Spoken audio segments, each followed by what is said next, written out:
আসসালামু আলাইকুম, welcome back অনস again. আমি তৌহিদুর রহমান আপনাদের সাথে আছি। বন্ধুরা, আমরা গতদিন গুগল ফর্ম কিভাবে তৈরি করতে হয় এবং তার বিভিন্ন ব্যবহারের ক্ষেত্রগুলো আমরা দেখেছিলাম এবং আমরা সেই ভিডিওতে লাস্টে বলেছিলাম যে আমরা যে গুগল ফর্মটা তৈরি করেছি সেটাকে আরেকটু কীভাবে মডিফাই করা যায় এবং তার স্ট্রাকচারটা একটু কীভাবে সুন্দর করা যায় সেই জিনিসগুলো আজকে আমরা দেখব। আর আমরা গতদিন দুইটা বিষয় বলেছিলাম যে আমরা দুইভাবে আমরা গুগল ফর্মকে তৈরি করতে পারি। আমি সেখানে বলেছিলাম যে আমরা গুগল ড্রাইভের মাধ্যমেও তৈরি করতে পারি, আবার যদি আমরা একটু সহজভাবে চাই তাহলে আমরা এখানে গুগল ফর্মস একটা অপশন আছে, সেটার মাধ্যমে আমরা তৈরি করতে পারি। তো আজকে মূলত আমরা গুগল ড্রাইভ থেকে আমরা কিভাবে আমরা গুগল ফর্ম পর্যন্ত পৌঁছাবো এবং সেখান থেকে আমরা কিভাবে আমাদের ফর্মটা ডিজাইন করব সেটা মূলত আজকে আমরা দেখব। চলুন আমরা শুরু করি। ঠিক আমরা এখানে গতদিন ইনস্ট্রাকশন বলেছিলাম যে আমাদের একটা জিমেল লাগবে, প্রজেক্ট নেম এবং প্রজেক্ট ডিটেলস লাগবে। তো যাই হোক, আমরা গতদিন একটা গুগল ফর্ম তৈরি করেছিলাম, সেটার ব্যবহারটা আমরা দেখিয়েছিলাম। তো চলুন আজকে আমরা এই গুগল ফর্মটাকে আমরা গুগল ড্রাইভের মাধ্যমে কিভাবে খুঁজে পাবো এবং কিভাবে নতুন একটা গুগল ফর্ম তৈরি করব সেটা আজকে আমরা দেখি। এবং এটার ভিতরে কিছু ইনস্ট্রাকশন আছে যেগুলোকে আমরা মডিফাই করতে পারবো, অর্থাৎ কাস্টমাইজ করতে পারবো, সেই জিনিসগুলো আজকে আমরা দেখব। তো এখানে আমরা গুগল যথাক্রমে জিমেলে লগ ইন করবো। লগ ইন করার পরে চলেন আমরা জিমেলে লগ ইনই করি। আচ্ছা, gmail.com আমরা আসতেছি। যে আমরা gmail.com-এ চলে এসেছি। এবার আমরা ঠিক এখানে বলেছিলাম যে আপনার এখানে যে পিকচারটা আছে অর্থাৎ প্রোফাইল পিকচার, ঠিক তার পাশে আমরা এখানে দেখতে পাচ্ছি গুগল অ্যাপসের একটা আইকন আছে। সেই আইকনের ভিতরে যাব। এখান থেকে আমরা গুগল ড্রাইভ অপশনটাতে যাব। এখানে আমরা গুগল ড্রাইভে যাচ্ছি। ওকে, আমরা গুগল ড্রাইভে চলে আসার পরে আমরা এখানে যে গুগল ড্রাইভ রিলেটেড যে জিনিসগুলো বা যে সার্ভিসগুলো আমরা ব্যবহার করছি সেগুলো আমরা এখানে পাবো। তো আমরা কিভাবে সেই ফর্মটাকে খুঁজে পাবো সেটা আমরা এখানে দেখব আজকে। তো আমরা যে ফাইল বা যে ফর্ম বা যে সার্ভিসগুলো গুগল রিলেটেড ব্যবহার করব সেইগুলো আমরা এখানে শো করবে। যেমন আমরা যদি গুগল ক্যালেন্ডার ব্যবহার করি, তারপর আপনার গুগল ডক্স ফাইল ব্যবহার করি, তারপর ব্লগ যদি ব্যবহার করি, তো এগুলা সবগুলো এখানে ডিফল্টভাবে শো করে। যদি আমরা আলাদা আলাদাভাবে, আমরা আরেকটা বিষয় বলে রাখি, আমরা অনেকে গুগল এক্সেলের কথা জানি। হ্যাঁ, তো আমরা যদি এখানেও কিন্তু আমরা গুগল অনলাইনে গুগল এক্সেল কিন্তু আমরা ব্যবহার করতে পারবো।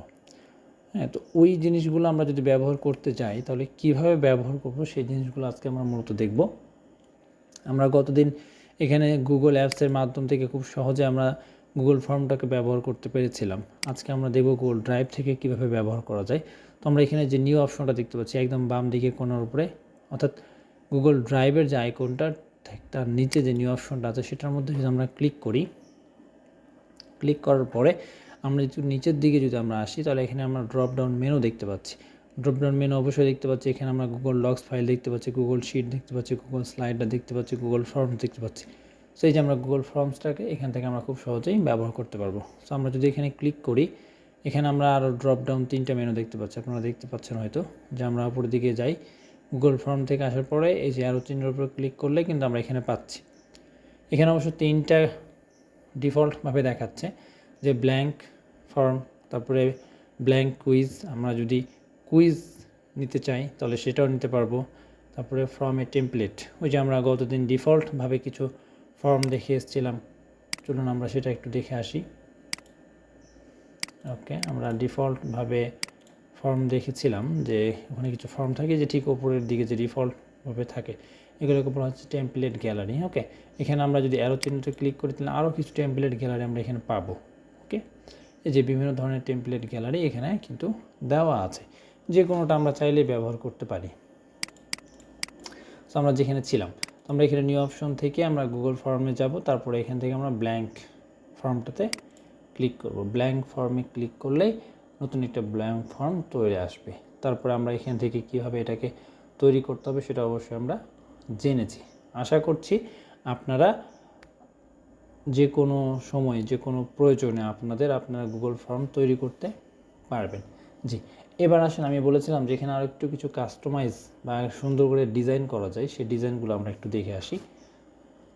আমাদের যে ফর্মটা তৈরি করেছিলাম সেটাতে আমরা ফিরে আসি। সো আমাদের এই ফর্মটাতেই আমরা গতদিন এখান থেকে থিম কাস্টমাইজ করাটা আমরা দেখিয়েছিলাম। তারপরে এখান থেকে আমরা কালারের কথা বলছিলাম, যেখানকার কালার, তারপরে এই যে ব্যাকগ্রাউন্ড যেটা আমরা দেখছি সেই ব্যাকগ্রাউন্ডের এখানে ডিফল্ট কালার অর্থাৎ ম্যাচিং করে আমরা এখানে কালারটা দিতে পারছি, আমরা ইমেজটা দিতে বলেছিলাম।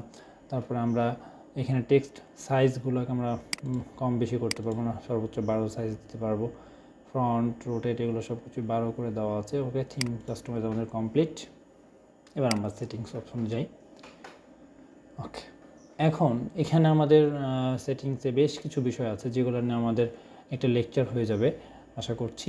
তো ভিডিওটা খুব বেশি দীর্ঘায়িত করব না, আমরা যতটুকু সম্ভব অল্প সময়ের মধ্যে সমাধান করার চেষ্টা করি।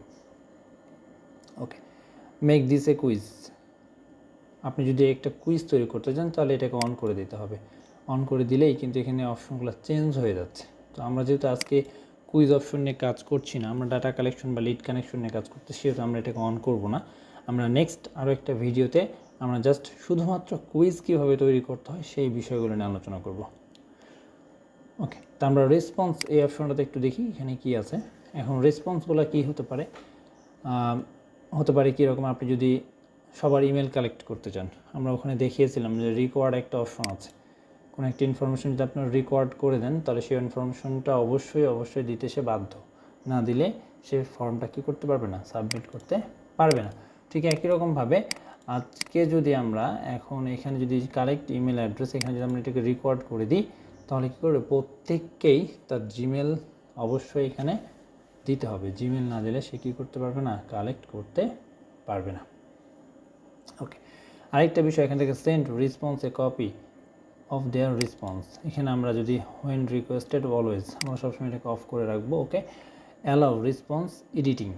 ওকে, রেসপন্স এডিটিং এই অপশনটা আমরা চালু করে রাখি যদি, তাহলে একটা সুবিধা আছে যে কোনো ক্লায়েন্ট বা কাস্টমার যখন কোনো ইনফরমেশন প্রোভাইড করবে সেখানে যদি কোনো ভুল থাকে তাহলে সে সেটাকে এডিট করে আবার সঠিক ইনফরমেশনটা প্রোভাইড করতে পারবে। সেই জন্য আমাদেরকে এখানে এটাকে চালু করে দিতে হবে। ওকে, আমরা যদি রেসপন্স অর্থাৎ আমাদের ফর্মে কারা কারা পার্টিসিপেট করবে সেটা যদি আমরা লিমিটেশন করে দিতে চাই, মাত্র একজন করতে পারবে বা এরকম কিছু, তাহলে আমরা এখানে এক অন করে দিলে কিন্তু এখানে একজনের বেশি আর আমাদেরকে এখানে কেউ রেসপন্স করতে পারছে না। সো আমরা সেটাকে আমরা অবশ্যই বন্ধ করে রাখবো, সেটা আমাদের প্রয়োজন নেই। ওকে, প্রেজেন্টেশনের মধ্যে আমরা এখানে একটা ফর্ম যখন কারোর সামনে উপস্থাপন করব তখন সেটার ইন্টারফেসটা কীরকম হয় সেটা আমরা একটু দেখে আসি। ওকে, এই ফর্মটা যখন আমরা ওপেন করলাম, সো এই ফর্মটা যখন আমরা ভিউ করছি তখন আপনি চিন্তা করে দেখেন যে ফর্মটা এইভাবে দেখাচ্ছে। সেখানে কিন্তু কোনো প্রোগ্রেস রিপোর্ট নেই যে আসলে আমি কতটুকু ইনফরমেশন প্রোভাইড করে ফেলেছি, সেরকম কোনো ইনফরমেশন নাই। সো আমরা সেই জায়গাটা একটু দেখে আসি। শো প্রোগ্রেস বার, আমরা প্রোগ্রেস বারটা অন করে দিলাম। ওকে, গুড। তারপর হচ্ছে কনফার্মেশন মেসেজ। আমরা কনফার্মেশন মেসেজ বলতে যে আমরা যখন কোনো একটা যেমন আমরা কাউকে যখন টেক্সট পাঠাই, টেক্সটটা যে সেন্ড হয়েছে, এই যে কনফার্ম আমাকে একটা দিল, ঠিক এরকম এখানে একটা কনফার্মেশন টেক্সট আমাদেরকে অ্যাড করে দিতে হবে। কীরকম আপনি একটা টেক্সট অ্যাড করতে পারেন যে সে তাকে প্রোভাইড করার জন্য তাকে অবশ্যই থ্যাঙ্কস আপনি দিতে পারেন। সো আমরা এখানে কি লিখতে পারি, thanks for your info. Okay, thanks for your info, এটা লিখে আমরা এখানে কি করে দিলাম, ক্লিক করে দিলাম। এখন যখন সে তার তথ্যটা প্রোভাইড করবে তখন ওখানে ছোট্ট করে একটা ইনফরমেশন যে আপনার ইনফরমেশনটা প্রোভাইড করার জন্য কি আপনাকে ধন্যবাদ। ওকে, তারপর আমরা যদি এখানে ভিউ রেজাল্ট সামারি, এখানে আমরা সামারিটা অন করে দিলে সে তার রেজাল্টটা দেখতে পারবে। আমরা কতজন এখানে পার্টিসিপেট করছে এগুলো তারা কি করতে পারবে, এখানে অবশ্যই দেখতে পারবে। Disable auto save for all response, আমরা যদি তথ্যগুলোকে অটো সেভ করতে না চাই তাহলে আমরা এখানে এটা অন করে দিতে পারি। ওকে, যে কেউ যদি তার তথ্যটা প্রোভাইড করে তাহলে সেটা তার ডিভাইসে বা তার ব্রাউজারে সেভ থাকবে না, এরকম অপশন আমরা চালু করে দিতে পারি, বাট সেটা আমরা অফ করে রাখবো। ওকে, ডিফল্ট, ফ্রম ডিফল্ট, এখানে কিছু default option, collect email address by default, এটা ডিফল্টভাবেই থাকবে যে না সে কালেক্ট করবে অথবা করবে না। Question default, okay. Make question record by default, এটা আমরা চাইলে ডিফল্ট করে দিতে পারি। তো আমরা আশা করছি যে কোশ্চেন রিলেটেড অর্থাৎ কুইজ এই নিয়ে আমরা পরবর্তীতে আরও একটা ভিডিও করব। আপনারা আশা করছি আপনাদের গুরুত্বপূর্ণ মতামতগুলো আমাদেরকে জানাবেন। তো আমরা এখানে বেশ কিছু অপশন আমরা অফ করলাম, অন করলাম। তো এগুলার ফিডব্যাক বা এগুলার আউটলুকটা কেমন হয় সেটা আমরা এখন একটু দেখব। সো এই যে আমি কিছুক্ষণ আগে একটা ফর্ম ওপেন করেছিলাম, আমরা যে ফর্মটা গতদিন তৈরি করেছিলাম সেটা আমরা এখানে ওপেন করেছিলাম। তো সেই ফর্মটাকে আমরা একটু রিলোড দিই, রিলোড দিলে এটা চেহারাটায় কী কী পরিবর্তন হয় সেটা আমরা একটু দেখব। ওকে, তো আমরা যখন আগের ফর্মটাতে ছিলাম সেটার মধ্যে কোনো প্রোগ্রেস রিপোর্ট ছিল না। এখানে একটা প্রোগ্রেস বার অপশন আসছে যে আসলে কয়েকটা পেজ আছে। সো আমরা যেখানে একটাই পেজ সেহেতু এখানে একটা অবশ্যই দেখাচ্ছে। সো এখানে আমরা একটা ইমেল রিকোয়ারমেন্ট দিয়েছি, আমরা এখানে একটা জিমেল বা ইমেল যেটাই বলি না কেন আমরা এটা একটা দিলাম। ওকে, তারপরে আমরা এখানে ইওর নেম দিয়েছে, ওকে দিলাম। এখানে ফোন নাম্বার দিতে বলেছে, ফোন নাম্বার। এই যে আমরা কিছুক্ষণ আগে একটি ইমেল রিকোয়ারমেন্ট ওপেন করে দিয়েছিলাম, যেখানে বাধ্যতামূলক ইমেলটা দিয়ে তারপরে সাবমিট করতে হবে। আমরা যদি একটু সেটিংসে যাই, হ্যাঁ এই যে কারেক্ট ইমেল, এখানে আমরা একটা ইমেল অন করে দিয়েছিলাম। সো এইটার কারণে এখানে কিন্তু ইমেল একটা আলাদা অপশন এসছে। সো আমরা যদি চাই নিচের অপশনটা কিন্তু কী করে দিতে পারবো, ডিলিট করে দিতে পারবো। সো এটা যেহেতু রিকোয়ারমেন্ট আছে এটাকে পূরণ করেই দিতে হবে কিন্তু। ওকে ওকে, আমরা এটাকে পূরণ করে দিলাম। কোন ধরনের প্রোডাক্ট, আমরা বিস্কিটস, কমেন্টস দিলে দিব, না দিলে আমাদের ইচ্ছা। আপনি যদি অন্য কোনো প্রোডাক্ট যদি চান যে না আমার এগুলো কোনোটাই না, আমরা ডিফারেন্ট কোনো একটা প্রোডাক্ট দরকার, তাহলে আপনারা অবশ্যই সেখানে কমেন্টে লিখে দিতে পারবেন। দেন আপনারা সাবমিট দেন। সাবমিট দেওয়ার পরে এই যে আপনাদেরকে বলা হলো, আমরা এখানে বেশ কিছু বিষয় এডিট করলাম। যেমন আমরা প্রোগ্রেস বারটা আপনারা দেখতে পাচ্ছেন, তারপর কনফার্মেশন মেসেজ। চলেন কনফার্মেশন মেসেজ করি, থ্যাঙ্কস ফর ইউর ইনফো। আপনার ইনফরমেশনটা দেওয়ার জন্য যে আপনি আমাকে থ্যাঙ্কস দিলেন সেটা এখানে দেখানো হচ্ছে।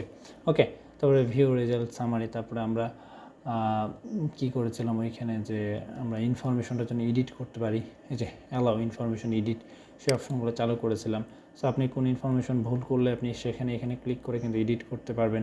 সাবমিট অ্যানাদার, নতুন ইনফরমেশন দিলে আপনি দিতে পারবেন। সি প্রিভিয়াস রেসপন্স, প্রিভিয়াস কোনো রেসপন্স ছিল কি না সেগুলো কিন্তু আপনি দেখতে পাচ্ছেন। আমরা এখানে কিন্তু প্রিভিয়াস রেসপন্স আছে, অর্থাৎ এইখানে কারা কারা তথ্যটা প্রোভাইড করছে আপনি কিন্তু সেটাও এখান থেকে দেখতে পারবেন। হ্যাঁ, তো এই জিনিসগুলো আমরা এইভাবে আমরা বিভিন্ন ডাটা কালেক্ট করতে পারি। এখানে দেখেন যে বিস্কিটস, আমরা এখানে দুইজনের ইনফরমেশন পাচ্ছি, টু রেসপন্সেস। সো এখানে দেখেন পার্সেন্টেজ সহ করে দেখাচ্ছে আসলে কে কোনটা ইনফরমেশন দিয়েছে, নো কমেন্টস এক্সেট্রা বিষয়গুলো। তো আশা করছি যে আপনারা সেটিংস অপশনের যে কাজ বা ফর্মটাকে কাস্টমাইজ করার জন্য যেইটুকু দরকার সেটুকু আপনারা আশা করছি বুঝতে পেরেছেন। এখন এর ভিতরে কোন ইনফরমেশনটা আপনি চালু করবেন, কোন ইনফরমেশনটা চালু করার প্রয়োজন নয়, সেটা আপনার প্রয়োজনের তাগিদে আপনি চালু করবেন অথবা বন্ধ করে রাখবেন। তো বন্ধুরা, আজকের ভিডিওটা এই পর্যন্ত। টিল দেন আপনারা সুস্থ থাকবেন এবং আমরা অবশ্যই পরবর্তী ভিডিওতে আপনাদের কুইজ রিলেটেড একটা ভিডিও করব, যেটার মাধ্যমে আপনারা গুগল ফর্মকে ব্যবহার করে কিভাবে কুইজ অপশনটা ব্যবহার করবেন সেই বিষয়গুলো নিয়ে আমরা আলোচনা করব। ধন্যবাদ, সেই পর্যন্ত আপনারা ভালো থাকবেন, আমাদের সাথে থাকবেন। আসসালামু আলাইকুম ওয়া রাহমাতুল্লাহি ওয়া বারাকাতুহু।